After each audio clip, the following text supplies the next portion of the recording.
ini adalah keselamatan 10 warga negara Indonesia yang saat ini masih disandra.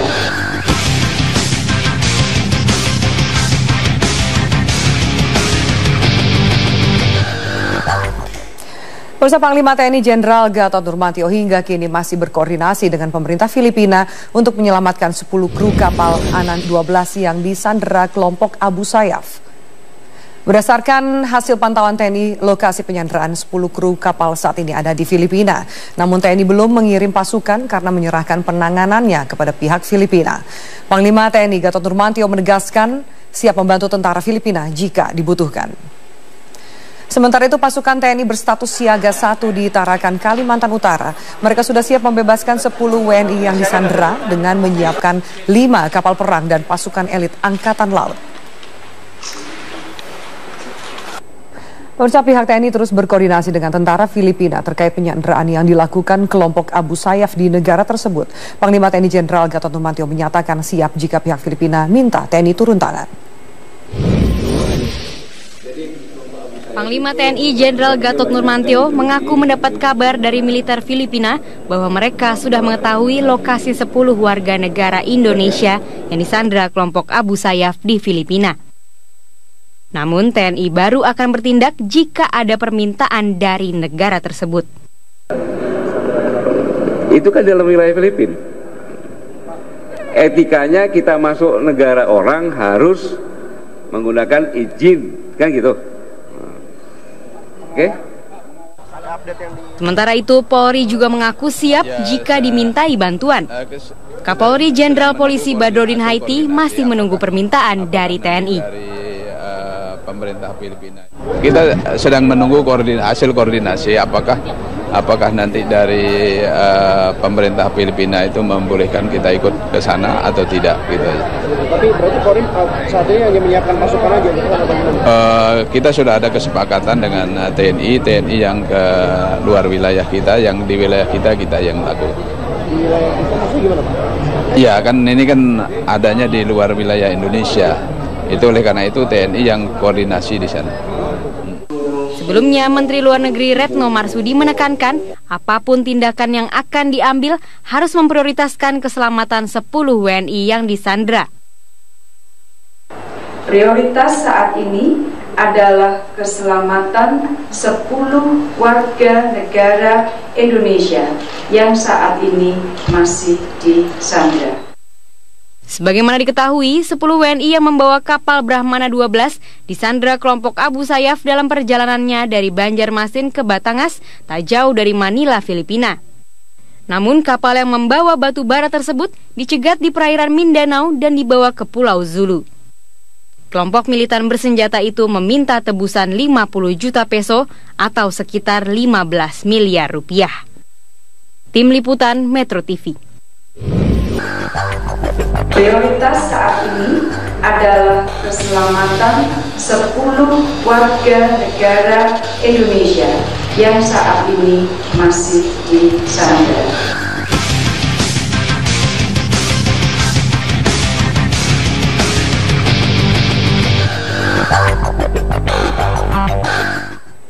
Pemirsa, TNI pernah menurunkan tim khusus untuk membebaskan kapal MV Sinar Kudus yang disandera para perompak Somalia di tahun 2011. Dalam operasi ini 20 awak kapal berhasil diselamatkan dan 4 perompak tewas.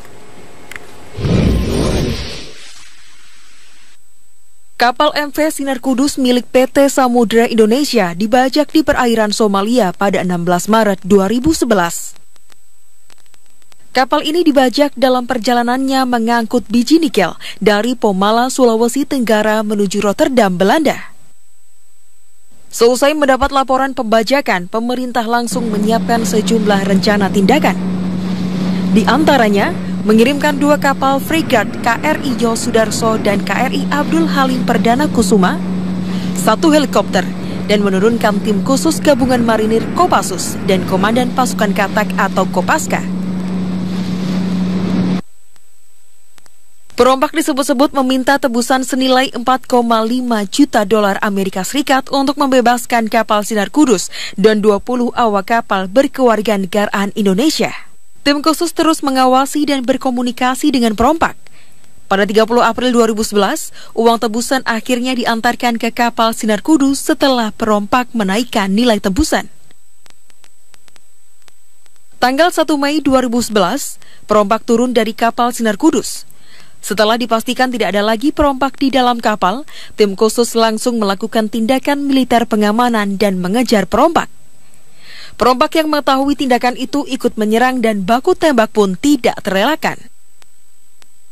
4 perompak tewas, kapal Sinar Kudus dan 20 awak kapal selamat setelah disandra selama 46 hari. TNI mengklaim proses pembebasan kapal Sinar Kudus ini tercepat karena biasanya kapal yang dibajak pada tahun 2010 membutuhkan waktu sekitar 60 hingga 120 hari untuk dibebaskan. Tim Liputan Metro TV. Pemirsa, perompakan kapal pengangkut batu bara milik perusahaan Indonesia oleh kelompok Abu Sayyaf membuka kembali fakta rekam jejak kelompok separatis yang beroperasi di Filipina Selatan. Ada rekan Rifai Pamoni akan menyampaikan sejumlah data dan fakta. Silakan, Rifai.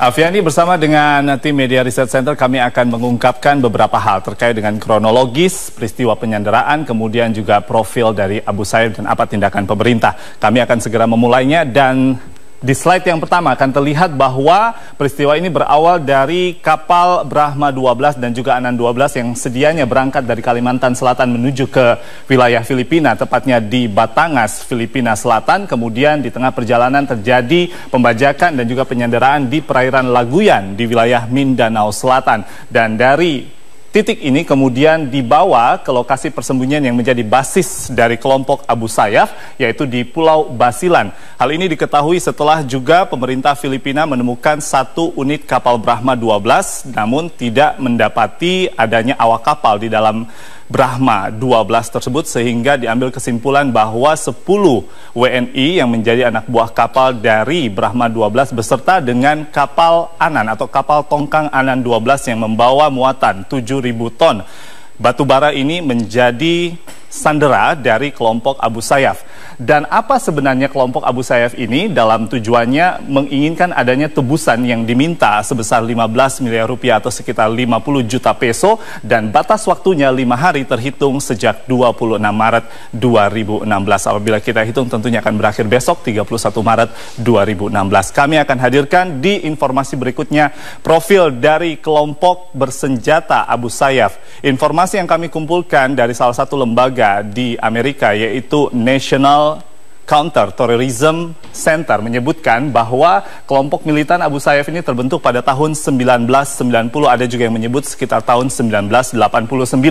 Namun sumber dananya, fakta yang dikaitkan bersama dengan adanya kelompok Al-Qaeda, di mana ada pimpinannya itu Usamah bin Laden yang pernah merilis bahwa menyumbangkan sejumlah dana bagi terbentuknya kelompok militan Abu Sayyaf. Lalu kemudian yang terakhir, dalam sebuah penelitian oleh peneliti dari intelijen dan terorisme Ridwan Habib, yaitu salah seorang peneliti di Indonesia, menyebutkan bahwa sejak Desember 2015 Abu Sayyaf bahkan telah berubah nama dan berbaiat kepada ISIS, dan nama barunya adalah Harakatul Islamiyah. Kita akan melihat di slide berikutnya.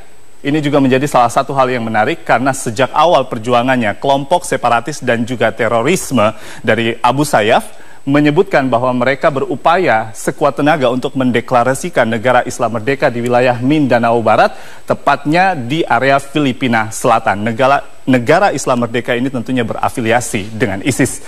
Yang terakhir, saya akan menunjukkan bahwa beberapa upaya yang harus dilakukan oleh pemerintah saat ini telah mengerahkan 5 kapal perang beserta dengan pasukan khusus ke wilayah Tarakan, dan akan menunggu bagaimana hasil pembicaraan dan juga diplomasi dari Kementerian Luar Negeri Republik Indonesia bersama dengan seluruh otoritas termasuk di negara Filipina. Apabila nanti dibutuhkan tentunya akan mengerahkan sekitar 159 pasukan khusus dari TNI Angkatan Laut, TNI Angkatan Darat, dan juga TNI Angkatan Udara. Namun seluruh strategi tersebut bisa berkaca kepada rekam jejak operasi TNI dan juga Polri dari beberapa kasus pembajakan dan perompak yang terjadi. Pada Maret 1981 ada operasi yang diberi sandi sebagai operasi Woyla, menggagalkan pembajakan dari sebuah kelompok mujahid atas pesawat Garuda GA206.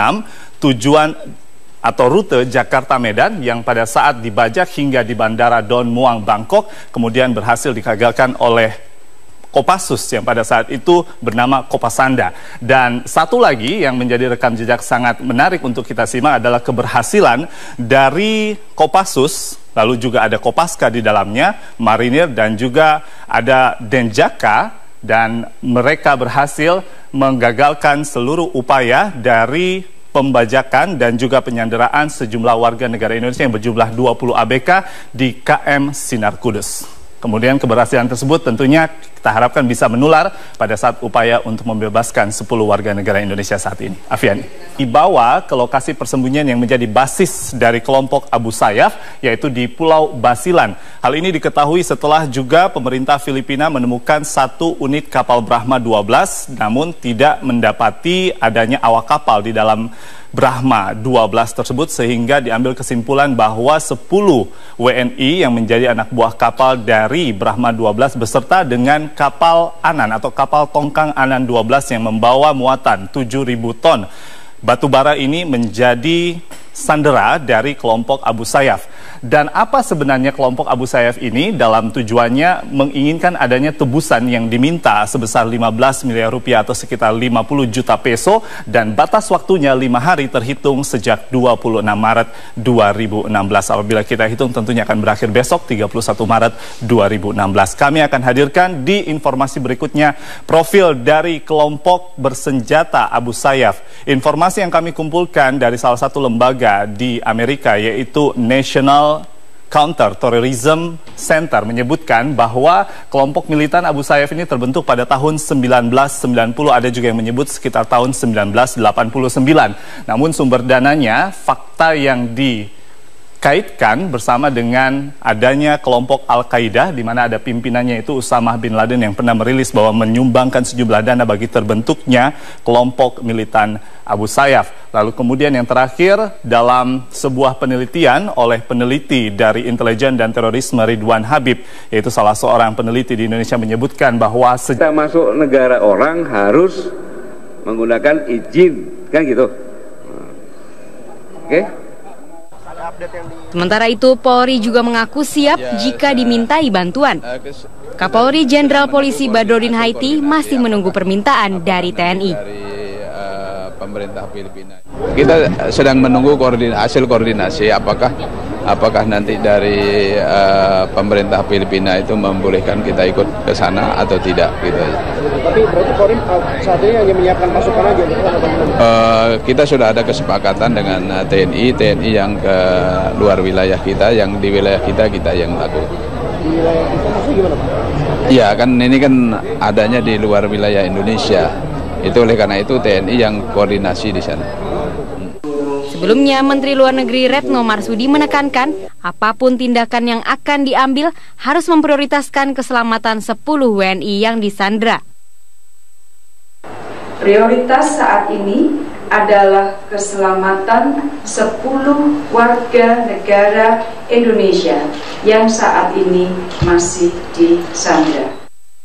Sebagaimana diketahui, 10 WNI yang membawa kapal Brahmana 12 disandra kelompok Abu Sayyaf dalam perjalanannya dari Banjarmasin ke Batangas, tak jauh dari Manila, Filipina.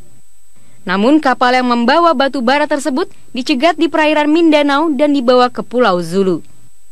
Kelompok militan bersenjata itu meminta tebusan 50 juta peso atau sekitar 15 miliar rupiah. Tim Liputan Metro TV.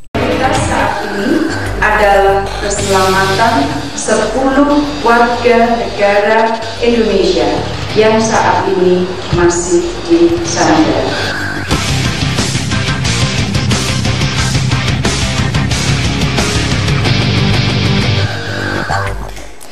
Pemirsa, Panglima TNI Jenderal Gatot Nurmantio hingga kini masih berkoordinasi dengan pemerintah Filipina untuk menyelamatkan 10 kru kapal Anan 12 yang disandera kelompok Abu Sayyaf. Berdasarkan hasil pantauan TNI, lokasi penyanderaan 10 kru kapal saat ini ada di Filipina. Namun TNI belum mengirim pasukan karena menyerahkan penanganannya kepada pihak Filipina. Panglima TNI Gatot Nurmantio menegaskan siap membantu tentara Filipina jika dibutuhkan. Sementara itu pasukan TNI berstatus siaga 1 di Tarakan, Kalimantan Utara. Mereka sudah siap membebaskan 10 WNI yang disandera dengan menyiapkan 5 kapal perang dan pasukan elit Angkatan Laut. Pemirsa, pihak TNI terus berkoordinasi dengan tentara Filipina terkait penyanderaan yang dilakukan kelompok Abu Sayyaf di negara tersebut. Panglima TNI Jenderal Gatot Nurmantio menyatakan siap jika pihak Filipina minta TNI turun tangan. Panglima TNI Jenderal Gatot Nurmantio mengaku mendapat kabar dari militer Filipina bahwa mereka sudah mengetahui lokasi 10 warga negara Indonesia yang disandera kelompok Abu Sayyaf di Filipina. Namun TNI baru akan bertindak jika ada permintaan dari negara tersebut. Itu kan dalam wilayah Filipina. Etikanya kita diantarkan ke kapal Sinar Kudus setelah perompak menaikkan nilai tebusan. Tanggal 1 Mei 2011, perompak turun dari kapal Sinar Kudus. Setelah dipastikan tidak ada lagi perompak di dalam kapal, tim khusus langsung melakukan tindakan militer pengamanan dan mengejar perompak. Perompak yang mengetahui tindakan itu ikut menyerang dan baku tembak pun tidak terelakkan. 4 perompak tewas, kapal Sinar Kudus dan 20 awak kapal selamat setelah disandra selama 46 hari. TNI mengklaim proses pembebasan kapal Sinar Kudus ini tercepat karena biasanya kapal yang dibajak pada tahun 2010 membutuhkan waktu sekitar 60 hingga 120 hari untuk dibebaskan. Tim Liputan, Metro TV. Pemirsa, perompakan kapal pengangkut batu bara milik perusahaan Indonesia oleh kelompok Abu Sayyaf membuka kembali fakta rekam jejak kelompok separatis yang beroperasi di Filipina Selatan. Ada rekan Rifai Pamoni akan menyampaikan sejumlah data dan fakta. Silakan, Rifai. Aviani, bersama dengan tim Media Research Center kami akan mengungkapkan beberapa hal terkait dengan kronologis peristiwa penyanderaan, kemudian juga profil dari Abu Sayyaf dan apa tindakan pemerintah. Kami akan segera memulainya dan di slide yang pertama akan terlihat bahwa peristiwa ini berawal dari kapal Brahma 12 dan juga Anan 12 yang sedianya berangkat dari Kalimantan Selatan menuju ke wilayah Filipina, tepatnya di Batangas, Filipina Selatan. Kemudian di tengah perjalanan terjadi pembajakan dan juga penyanderaan di perairan Laguyan di wilayah Mindanao Selatan. Dan dari titik ini kemudian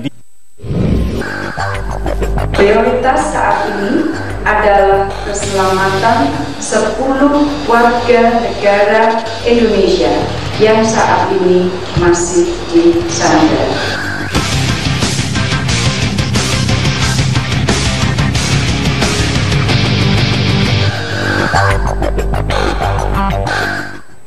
Pemirsa, TNI pernah menurunkan tim khusus untuk membebaskan kapal MV Sinar Kudus yang disandera para perompak Somalia di tahun 2011. Dalam operasi ini 20 awak kapal berhasil diselamatkan dan 4 perompak tewas. Kapal MV Sinar Kudus milik PT Samudra Indonesia dibajak di perairan Somalia pada 16 Maret 2011. Kapal ini dibajak dalam perjalanannya mengangkut biji nikel dari Pomala, Sulawesi Tenggara menuju Rotterdam, Belanda. Seusai mendapat laporan pembajakan, pemerintah langsung menyiapkan sejumlah rencana tindakan. Di antaranya, mengirimkan 2 kapal fregat KRI Yosudarso dan KRI Abdul Halim Perdana Kusuma, 1 helikopter, dan menurunkan tim khusus gabungan marinir Kopassus dan Komandan Pasukan Katak atau Kopaska. Perompak disebut-sebut meminta tebusan senilai 4,5 juta dolar Amerika Serikat untuk membebaskan kapal Sinar Kudus dan 20 awak kapal berkewarganegaraan Indonesia. Tim khusus terus mengawasi dan berkomunikasi dengan perompak. Pada 30 April 2011, uang tebusan akhirnya